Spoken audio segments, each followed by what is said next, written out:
तो आज जो हमारे साथ में हैं वो है मिस्टर फिरोज खान। लास्ट 10 साल से ये अपना स्कूल भी रन कर रहे थे। उसके बाद स्कूल से स्विच करके इनकी जीवीएफसी कंपनी है, ग्रीन वैली फाइनेंशियल सर्विसेज, उन्होंने 2.5 साल से उस पर काम किया है। अब ये अपना नया स्टार्टअप sastaloan.com, जिस पे लोन के थ्रू सिर्फ आपको बहुत सस्ती रेट्स पे लोन मिल जाएगा, उस पर काम कर रहे हैं। तो जो इनका एक्सपीरियंस है, बैकग्राउंड है एजुकेशन को लेके, तो आज पूरी पॉडकास्ट हम इसी पे बात करने वाले हैं कि आपको किस तरीके से एजुकेशन क्या हमारे देश को पीछे लेके जा रहा है या आगे लेके जा रहा है, क्या नौकर बना रहा है, क्या फ़ायदा है हमें एजुकेशन सिस्टम से, हमें कुछ फ़ायदा भी हो रहा है हमारे देश को हमें, या सिर्फ चले आ रहा है घोड़ा रेस। तो आज हम उस बात में पूरे खुल के बात करने वाले हैं फिरोज सर के साथ। तो फर्स्ट ऑफ ऑल सर, बहुत बहुत धन्यवाद हमारे पॉडकास्ट में आने के लिए। आपका भी बहुत बहुत धन्यवाद हमें इनवाइट करने के लिए। Thank you sir. तो सर, पहला मेरा क्वेश्चन ये रहेगा, थोड़ा आप अपना एक्सपीरियंस बताएं। जब आप स्कूल सिस्टम में एजुकेशन दे रहे थे लोगों को, बच्चों को, तो आपका क्या एक्सपीरियंस था उस समय बच्चों को लेके? यस पवन, कि जितना मेरा एक्सपीरियंस रहा है एजुकेशन को लेके, लोगों को एजुकेशन चाहिए नहीं। लोगों को एक पर्टिकुलरली एक सस्ती दुकान चाहिए होती है, नॉट एजुकेशन। एक दुकान बना रखी है लोगों ने, अपना एक अर्निंग सोर्स बना रखा है। एजुकेशन बेसिकली वो होती है जिससे हम कुछ बच्चे के साथ हम डेवलप कर सकें, उसका एक फ्यूचर के लिए वो एजुकेशन काम है। ना तो हमारा एजुकेशन सिस्टम इस लायक है, ना हम जो एजुकेशन दे रहे हैं वो तरीका हमारा उस लायक है। एजुकेशन सिस्टम एक इस तरीके का होना चाहिए, जैसे कि आज मैं बहुत सारे युवाओं को देखता हूँ, बहुत सारे नई जनरेशन्स को देखता हूँ, तो उनमें कि एमए किया हुआ है, एमटेक किया हुआ है, बीटेक किया हुआ है, लेकिन उनको यही नहीं पता है कि मुझे एमटेक के बाद जाना किस जगह है, what is the right source, जिस सोर्स को लेके मैं आगे बढ़ सकूं। हम आगे ही नहीं बढ़ते हैं, हम सिर्फ वही करते रहते हैं जो एक हमारे बड़े भाइयों ने किया हुआ है या हमारे टीचर्स ने किया है कि देख ये कर लीजिए कि आप केट फाइट कर लीजिए या एमबीए कर लीजिए बीटेक के बाद। हम आज भी वही कर रहे हैं। सपोज इन केस कि कई कोर्सेज़ के नाम तो हम जानते भी नहीं जो इंडस्ट्रीज़ में हो रहे हैं। कई कोर्सेज़, कई जो हमारे कहते हैं फ्यूचर के बारे में हम चीज़ें जानते तक नहीं हैं। जस्ट लाइक मेडिकल इंडस्ट्री से मैं बात करूँ कि कई कोर्स में परफ्यूशनिस्ट है, BNYS है, लोग जानते नहीं, ये भी नहीं जानते कि BNYS आर्ट्स का बंदा भी BNYS कर सकता है और वो डॉक्टर बन सकता है। अच्छा अच्छा अच्छा अच्छा, ओके। एक बहुत सारा करियर है, बहुत सारे करियर पास है, लेकिन हम लोग चूज़ ही नहीं कर पाते। हम सिर्फ अगर बायो ले लेते हैं तो हमें सिर्फ एक ही चीज़ समझ में आती है, या तो हम नीट फाइट करके MBBS कर लेंगे, GNM कर लेंगे, BSc नर्सिंग कर लेंगे, इसके अलावा फ्यूचर ही ख़त्म हो जाता है। आजकल बहुत सारे फ्यूचर्स हैं, जस्ट लाइक अभी नए युवा तो फिर भी PPT एंड दिस तरह के कोर्सेज जिनका अदर कंट्रीज, डेवलप्ड कंट्रीज़ में बहुत ज़्यादा डिमांड है। जस्ट लाइक BPT हुआ, BNYS हुआ, आयुर्वेदा से रिलेटेड कोर्सेज हुए। नहीं, आज भी हम वही उसी पद्धति पे जो अंग्रेज़ हमको दे गए हैं, उसी पद्धति पे हम लॉर्ड मेकाले को आज भी जिंदा रखे हुए हैं। आपको सर लगता नहीं ये जो हमारा रीजन्स है, इसके पीछे हमारे पेरेंट्स का दबाव रहता है बच्चों के ऊपर? क्योंकि मे बी सभी पेरेंट्स चाहते हैं कि उनका फ्यूचर सिक्योर हो, तो वो गवर्नमेंट जॉब की तरफ भागने की कोशिश करते हैं, या हमारा एजुकेशन सिस्टम सिर्फ हमें जॉब करने के लिए ही प्रेरित करता है, और पेरेंट्स भी हमें उसी के लिए प्रेरित करते हैं कि ज़्यादा लोड मत लो, सीधा सा जॉब करो, आप इसी तरफ आपके फ्यूचर है, ज़्यादा टेंशन लेने की जरूरत नहीं है। क्योंकि उन्होंने वैसी लाइफ जी हुई है। आजकल ऑलमोस्ट 80 से 85% गवर्नमेंट जॉब या प्राइवेट जॉब करने वाले हैं, तो वो वैसा ही उनको दबाव बताते हैं। तो इस बारे में आपकी क्या राय है सर? देखो, ये नौकरशाही जो हम कह रहे हैं, जैसे कहते हैं कि गवर्नमेंट जॉब इज़ अ नौकरशाही। Yes sir. नौकरशाही के अगर मैं कितने लोगों का एक गवर्नमेंट कल्चर, अगर पूरा जो हमारा सिस्टम है, तंत्र है, अगर उसके अंदर हम कितनी जो 130 करोड़ में से कितने लोगों को जॉब दे सकते हैं? अगर एक फैमिली से, अगर मैं 130 करोड़ में से अगर 5 मेंबर्स एवरेज आज की डेट में इंडियन फैमिली में, छोटी भी हैं, न्यूक्लियर फैमिलीज़ भी हैं, बिग फैमिलीज़ भी हैं, देन दोनों फैमिलीज़ की अगर मैं बात करूँ तो 5 मेंबर एक साथ होते हैं। तो नॉर्मली मोटा मोटा देखा जाए तो कितने लोगों को नौकरी दे पाएंगे? 20 से 25 करोड़। लेकिन बाकी के लोग करेंगे क्या? कि आज की डेट में यह हाल हो गया है कि हम सिंगल पर्सन की इनकम पे या अर्निंग के साथ तो हम चाहें तो हम फैमिली में नीड्स ही फुलफ़िल नहीं कर सकते। हम यह कह सकते हैं कि नीड फुलफ़िल कर पाएंगे, लेकिन हमारी वांट्स कभी पूरी नहीं हो सकती, हमारा लाइफस्टाइल कभी भी मेंटेन नहीं हो सकता। और हमारा कुछ पेरेंट्स का भी दबाव रहता है कि देन हम क्लास में फर्स्ट आना है। अब क्लास में फर्स्ट आना, सपोजिंग केस मैंने आज ही कुछ स्कूल्स के बारे में स्टडी आउट किया, तो फर्स्ट आने का कुछ नया पैंतरा सुनने को मिला मुझे कि 9th और 10th क्लास में 10th क्लास की बुक 9th में पढ़ाई जा रही है, ताकि बच्चा 2 साल पढ़ता है तो हम स्कूल का रिजल्ट दे पा रहे हैं। 11th क्लास और 12th क्लास के बच्चे को बिठाया जा रहा है, तो 12th की बुक साइंस और कॉमर्स सेक्टर में तो ऐसा नहीं हो सकता, लेकिन आर्ट्स के बच्चे को उसके साथ बिठाया जा रहा है, 2 साल एक ही बुक्स पर रट्टा पढ़वाया जा रहा है, ताकि हमारा तो हम रिजल्ट उसको समझते हैं कि जो नंबर्स आते हैं मार्कशीट्स में, तो ये रिजल्ट्स नहीं है। रिजल्ट्स इज दैट कि उसको हमने कौन सा स्किल दिया। स्किल डेवलपमेंट तो कहीं हुआ ही नहीं उसका। जब बच्चा बाहर जाता है तो इंटरव्यू तक फेस नहीं कर पाता। आज मैं इसका सबसे बड़ा लाइव एग्जांपल देता हूँ कि आज से अगर 10 साल पहले का सिनेरियो देखते हैं हम उठा के, या 5 साल पहले का सिनेरियो, जितना भी IAS का एग्ज़ाम होता था या RS का एग्ज़ाम होता था, तो साइंस बैकग्राउंड वाले बच्चे कहीं भी क्लियर नहीं कर पाते थे। सही बात है। रीज़न बिंग कहते हैं कि मल्टी टैलेंटेड वो होते नहीं हैं। जस्ट लाइक अगर मैं मानता हूँ कि देन जो आर्ट्स का बच्चा होता है वो हर तरीके का जीवन जी के आता है, वो एक अपने जीवन में एक अच्छा जीवन जीता है मेरे अकॉर्डिंग। रीज़न बिंग कि वो खुल के जीता है, वो जब उसको घूमना है फिरना है। लेकिन साइंस का बच्चा हमेशा रट्टा मारने में लगा रहता है, देन उसकी लाइफस्टाइल में 6 घंटे 7 घंटे पढ़ाई में बीत जाते हैं, 2-4-5 घंटे उसके ट्यूशन में बीत जाते हैं, 2-4-5 घंटे उसके ट्यूशन में बीत जाते हैं, उसकी बच्ची कुछ लाइफ ही ख़त्म हो जाती है। खासतौर पे 12th क्लास से लेकर और जो ग्रेजुएशन तक का बीच का टाइम है, ये टाइम तो उसका ऐसा कोचिंगों में बीतता है ना कि उसकी लाइफ के 8 घंटे भी चैन से नहीं सो पाता है। एटलीस्ट 6 से 7 घंटे तो नॉर्मल लाइफ होनी चाहिए, लेकिन उसकी कहीं भी नॉर्मल लाइफ नहीं होती। रीज़न बिंग हमारी लाइफ को बनाए ऐसा दिया है, तंत्र ऐसा हो गया कि देन कि हम, और इंडियन कल्चर में हमारा सिंपली होता है कि हम एक दूसरे को देख के बड़े होते हैं, हम एक दूसरे को देख के बहुत जल्दी सीखते हैं, तो हम फॉलो भी वही करते हैं, और हम इस बेड़ी को तोड़ना भी नहीं चाहते। ये जो बेड़ी हमारे माँ बाप ने या हमारे पेरेंट्स ने या कह सकते हैं हमारे टीचर्स ने जो हमें पहनाई, हम तोड़ना भी नहीं चाहते हैं। क्योंकि हम लोगों के माइंड में एक चीज़ बचपन से भर दी जाती है, बेटा बनेगा तो सरकारी नौकरी करनी है, सरकारी नौकरी जैसा तो कुछ है नहीं। और आज प्राइवेट सेक्टर ऐसा कोई सेक्टर नहीं है कि आपके बच्चे का जिस सेक्टर में टैलेंट हो। कार्टून देखता है तो देन इवन कार्टून सेक्टर में भी आज के दिन कहते हैं कि कार्टून्स में भी फ्यूचर्स हैं, देन बहुत सारे एनिमेशन वीडियोस हैं, देन बहुत सारे चैनल्स इस काम के लिए आ गए हैं। कंटेंट क्रिएट कीजिए आप, बहुत सारी चीज़ें कीजिए कि बहुत सारी चीज़ें। आप ड्राइंग में पहले कहते थे ड्राइंग करके कर क्या लेगा, आज के में ड्राइंग एनिमेशन वर्ड इतना बड़ा हो गया ना कि हर चीज़ एनिमेशन पर टिकी हुई है, मार्केटिंग पूरी एनिमेशन पर टिकी हुई है।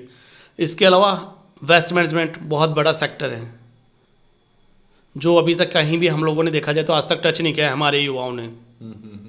सही बात है सर, बहुत। हाँ जी पवन जी।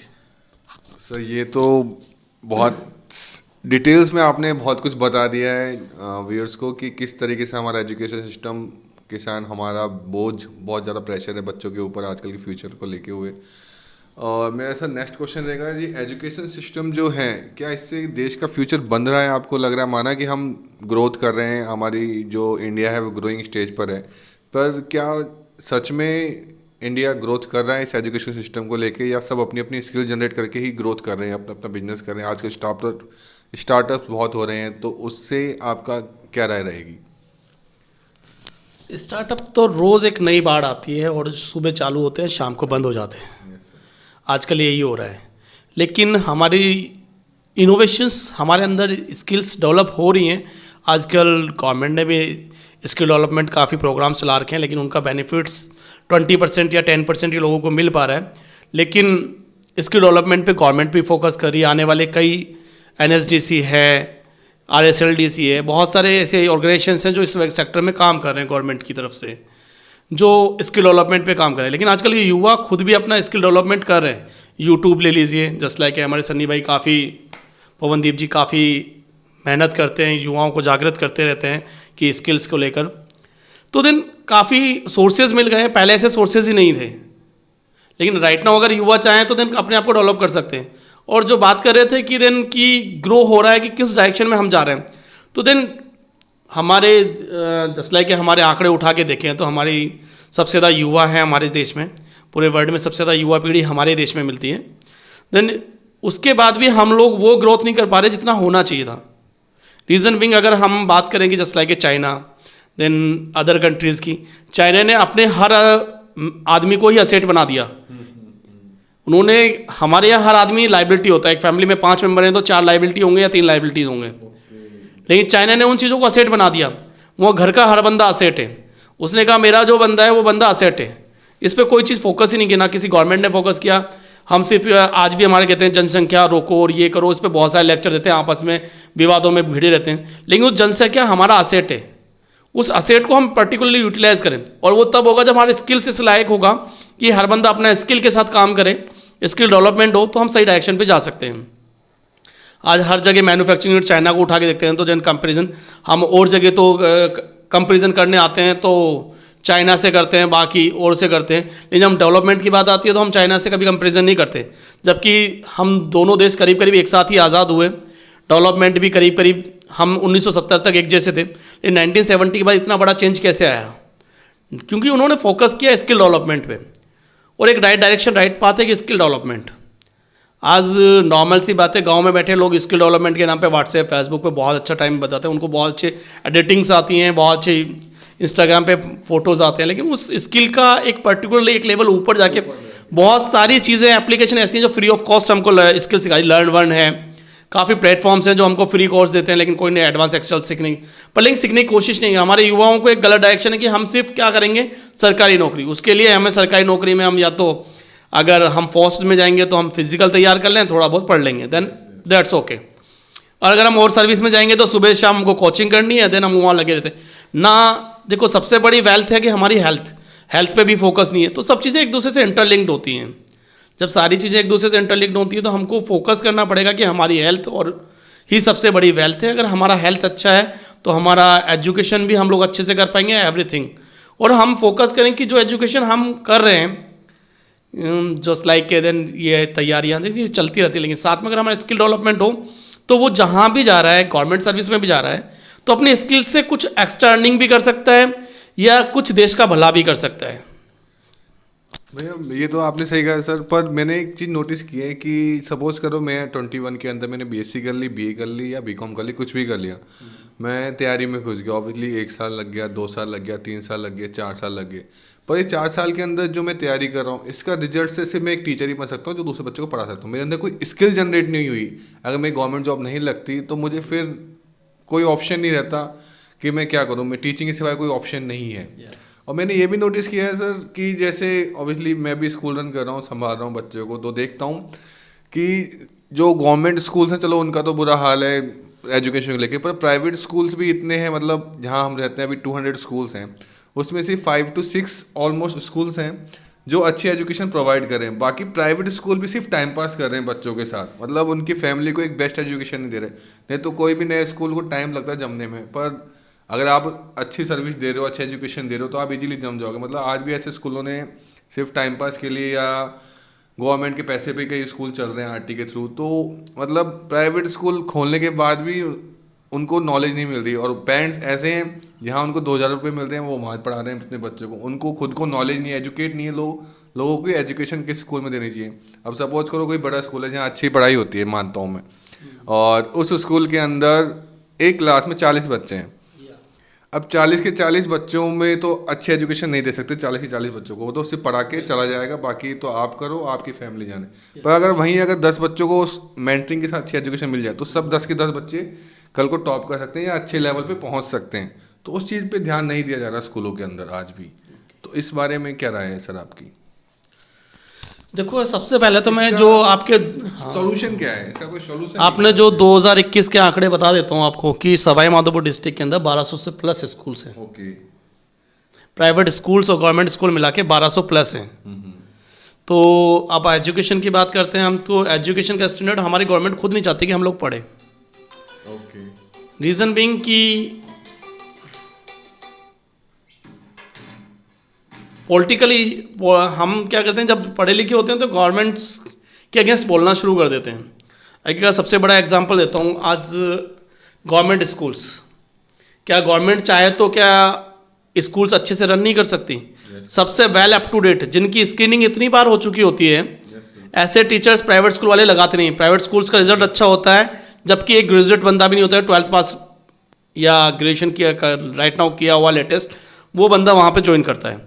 वो एक ऐसा टीचर जो गवर्नमेंट स्कूल का टीचर होता है, वो पहले बेचारा रीड करेगा, पहले तो बीएड करेगा, फिर वो रीड करेगा, रीड करने के बाद भी वो एग्ज़ाम 2-3 साल वो तैयारी करेगा, तब जाके वो टीचर बन पाता है। इतनी स्क्रीनिंग के बाद जो टीचर आ रहा है, तो क्या वो एबल नहीं है? क्या गवर्नमेंट चाहे तो क्या पढ़ाई नहीं हो सकती? लेकिन हमारी गवर्नमेंट खुद भी इसके लिए एक जिम्मेदार है, और उससे ज़्यादा जिम्मेदार खुद पेरेंट्स हैं। कि रीज़न बिंग, हम कभी सरकारी स्कूल में बच्चा डालने के बाद कभी पूछने गए हैं?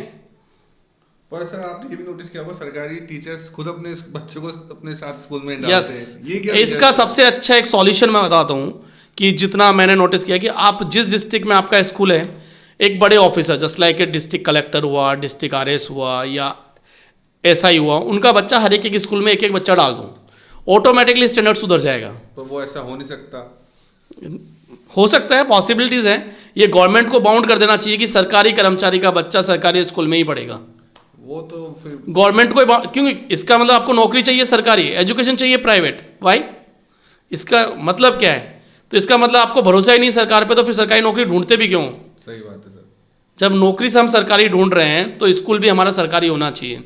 तो गवर्नमेंट को बाउंड कर, सरकारी नौकरी उसी को मिलेगी इसके बच्चे सरकारी, अदरवाइज उसको निकाल दिया जाएगा। ये गवर्नमेंट एक बहुत अच्छा कदम उठा सकती है ऑटोमेटिकली स्टैंड, क्योंकि भाई हमने टीचर लगाया ना, गवर्नमेंट को पता है ना कि मैंने टीचर लगाया है, और इतना क्लास टीचर लगाया, इतनी स्क्रीनिंग के बाद लगाया, तो उसमें कमी तो है ही नहीं। प्राइवेट स्कूल से तो अच्छा टीचर है, लेकिन हम उनकी स्क्रीनिंग करना, हम उनसे काम लेना भी नहीं जानते, ना करवाना चाहते। फालतू की योजनाएं चला रखी हैं। अब मिड डे मील चला रखा है, मिड डे मील आप किसी थर्ड पार्टी को दो ना, अपने आप सुधर जाएगा, क्योंकि उसके लिए दो लोग जिम्मेदार होंगे, थर्ड पार्टी भी होगा, स्कूल शासन भी होगा। आप उसको अपने सर पे लेके बैठे हो, आप योजनाएं बनाओ, उनको लागू करने पे उन चीज़ों का उपयोग कीजिए। आप फालतू में योजनाएं भी तुम्हारी, लागू भी तुम करो, इम्प्लीमेंट भी तुम करो भी तुम, तो ये इट्स नॉट ए पॉसिबल। सारा काम हम नहीं कर सकते, हमको उसको डिवाइड करना पड़ेगा काम पर्टिकुलर डिपार्टमेंट के अकॉर्डिंग। और ये सिंपली एक सॉल्यूशन है, अगर हम इस चीज़ को इम्प्लीमेंट करें, प्रेशर्स बनाएं गवर्नमेंट्स के ऊपर। ये जागरूक पेरेंट्स और जो जागरूक कह सकते हैं कि स्कूल्स वाले हैं, वो अपना बनाएं। लेकिन उसमें क्या होता है कि प्राइवेट स्कूल एसोसिएशन, आज मैं 1200 स्कूल्स की बात करूं, उसमें प्राइवेट स्कूल अप्रॉक्स 950 प्लस है, तो 950 प्लस स्कूल अगेंस्ट हो जाते हैं उन स्कूल्स के। इसलिए ऐसे उनके साथ वो तो लगेंगे 950, और 950 स्कूल्स के पेरेंट्स कभी भी वो नहीं चाहेंगे हमारे बच्चे सरकारी स्कूल में पढ़े। यही सबसे बड़ा रीज़न है कि देन वो ऐसा इम्प्लीमेंट नहीं कर पा रहे हैं और हम ना करा पा रहे हैं। धीरे धीरे अब जागरूक होंगे तो धीरे धीरे, जस्ट लाइक अब कई स्कूल्स कई अच्छी जगह पे, जस्ट लाइक एक निवाई का एग्जांपल देता हूँ, वहाँ के स्कूल्स में बहुत ज़्यादा इश्यूज़ आ रहे थे। वहाँ एक टीचर ने, एक वहाँ पे जो एसआई था, उसने अपना बच्चा भेजना शुरू कर दिया, जबकि उसने कोई एडमिशन नहीं कराया था। 15 दिन के अंदर पूरा जो स्टाफ है वो टाइम पे आना शुरू हो गया। जो सर्दी के सीजन में स्कूल टाइम से आधा एक घंटा लेट आते थे, छुट्टियां मारते थे, डेली आने लग गए। 15 दिन में ये इम्पैक्ट था। तो अब सोचो कि जब 15 दिन का इम्पैक्ट ऐसा था, सिर्फ एज ए ट्रायल वर्जन पे उसने काम किया, तो इतना सा था। लेकिन हम अगर इसको रेगुलर बेसिस पे करते तो इस स्कूल के हालात सुधर जाते। हाँ भी गवर्नमेंट आदर्श स्कूल्स बना रही हैं, well up to date teachers, English medium सब कुछ, लेकिन उनका भी वही हाल कर दिया है। हाल हो रहा है सेम। मतलब अभी भी मैंने नोटिस किया था, कई लोग थे, मतलब उन्होंने मोटिवेट होके डाल तो दिया उस स्कूल के अंदर, बिल्डिंग अच्छी थी कि अच्छा डालेंगे, पर टीचर्स को टाइम ही नहीं मिल रहा। टीचर्स को अलग ड्यूटी लगा रखी है, और अगर टीचर्स बैठे हैं तब भी वो बिल्कुल गवर्नमेंट एम्प्लॉय की तरह काम कर रहे हैं, पढ़ाना ही नहीं जा रहे, अपने स्टाफ रूम में बैठे हुए मैं एक हैं। बात कहूँगा कि PPP model, public private partnership model जो है, उस पर हम स्कूल्स को डाल सकते हैं, गवर्नमेंट स्कूल्स को। कि सपोजिंग जस्ट लाइक आप एक स्कूल चलाते हैं प्राइवेट स्कूल्स की, आपको एक स्कूल दे दिया अडॉप्ट करने के लिए, टीचर्स की सैलरी जा रही है वहाँ पे, एक टीचर की सैलरी एडिशनल आपको दे दी एडमिनिस्ट्रेशन के लिए। तो आप उस स्कूल्स के अंदर एनवायरनमेंट क्रिएट करें कि देन बिल्कुल प्राइवेट स्कूल्स वाला बेस्ट हो जाएगा ये तो। पर वो उसमें भी कई सर जो स्किल्ड जो स्कूल चला रहे हैं प्राइवेट स्कूल, सिर्फ उन्हीं को मिले तो ज़्यादा बेटर है। क्योंकि मैंने भी बताया ना, कई स्कूल सिर्फ टाइम पास कर रहे हैं, मतलब ऐसे जिनको खुद को नहीं आता, हिंदी पढ़नी नहीं आती, वो इंग्लिश मीडियम स्कूल चला रहे हैं, मतलब ऐसा माहौल है। अब उन्हीं को वही स्कूल मिल जाए गवर्नमेंट स्कूल, तो फिर तो वो को मतलब ही नहीं रह पाएगा। क्या होता है कि जब गवर्नमेंट किसी को प्राइवेट सेक्टर में स्कूल दे देगी ना, तो क्या होता है कि जवाब लेना शुरू कर देगी। अब क्या होता है कि आज मैं कहते हैं ना घर की मुर्गी दाल बड़ा, आज मेरा स्कूल है, मैं ही हूँ, तो मैं मेरे स्कूल से जवाब नहीं ले सकता। मैं कितना जवाब ले सकता हूँ कि दिन वो सब आपस में जुड़े हुए होते हैं तार। लेकिन जब आपने सिस्टम ही दूसरे को दे दिया, थर्ड पार्टी उस पर काम कर रही है, तो आप उस पर लाइबल हो कि पेरेंट्स भी उससे जवाब मांगेगा और गवर्नमेंट भी मांगेगी। अभी गवर्नमेंट स्कूल में पेरेंट्स क्यों नहीं जाता जवाब मांगने? क्योंकि रीजन बिंग की कोई सुनेगा ही नहीं। जब आप एक कल्चर ही वो डेवलप कर दिया कि हाँ कि हर लेवल का बच्चा आ सकता है, वेल एजुकेटेड टीचर हैं, टाइमली आ रहे हैं, टाइमली ड्रेसअप सेट कर दिया, क्योंकि गवर्नमेंट को ये भी करना पड़ेगा, कुछ पार्ट्स आपको भी देना पड़ेगा या आपको सैलरी देनी पड़ेगी। तो वहाँ आपका एक म्यूचुअल बेनिफिट हो गया है कि भाई मुझे पैसा जब मिलेगा जब मेरा रिजल्ट इस लेवल का रहेगा। सही बात है। अगर इस लेवल का मेरा रिजल्ट नहीं है तो मुझे पैसा नहीं मिलेगा। तो उसके लिए हम सबको मिलकर प्रयास करना पड़ेगा, हम सबको मिलकर आगे आना पड़ेगा। खासतौर पे जो युवा पेरेंट्स हैं उन लोगों से मेरा एक रिक्वेस्ट है कि जब आपके पास में अगर सरकारी स्कूल है तो बच्चों को एक साल जाके देखो, आप क्वेश्चंस करके देखो उनसे, आपको खुद को फील होगा कि सुधार होता है नहीं होता है। 4 से 5 अगर पेरेंट्स अगर ऐसे मिलते हैं तो आई थिंक सो कि उसमें आसपास के स्कूल्स में सुधार होना शुरू हो जाएगा। कि रीज़न बिंग आपके पास एक RT आज की डेट में बहुत बड़ा हथियार है, आप बहुत आगे तक शिकायत कर सकते हो। आजकल हम सब जागरूक हैं, लेकिन जागरूक सभी को होना पड़ेगा, सबको मिलके काम करना पड़ेगा, एक डायरेक्शन में काम करना पड़ेगा, तभी हम इस चीज़ को, इस बेड़ी को तोड़ पाएंगे। Thank you so much sir अपना टाइम देने के लिए और पूरा डिटेल्स में एजुकेशन के बारे में बात करने के। अभी बहुत सारे टॉपिक्स हैं पर अब थोड़ा टाइम हो चुका है, तो thank you again and best of luck for your future. Thank you sir.